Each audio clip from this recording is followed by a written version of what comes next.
হাইড্রোফোবিনামের রোগীর মধ্যে একটা ভ্রান্ত ধারণা কাজ করে। কি সেটি?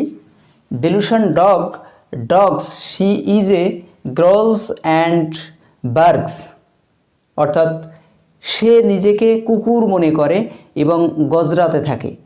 অনেক সময়ে আমরা অনেক মেন্টাল পেশেন্টের ক্ষেত্রে কিন্তু এরকম শ্রেণীর একটা টেন্ডেন্সি বা এরকম শ্রেণীর একটা সিমটম কিন্তু দেখতে পাই যে সে জানি নিজে কি বলছে, গজরাচ্ছে, জানি এরকম তার মুখ দিয়ে লালা আসতেছে।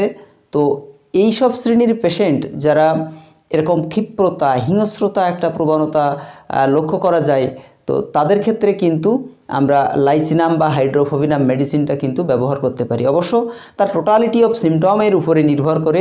টোটালিটি অফ সিমটমে যদি আমরা দেখি হাইড্রোফোবিনামের সিমটম রয়েছে বা লাইসিনামের সিমটম রয়েছে, তাহলে সেক্ষেত্রে কিন্তু আমরা অবশ্যই তার জন্য লাইসিনাম বা হাইড্রোফোবিনাম মেডিসিনটি নির্বাচন করতে পারি।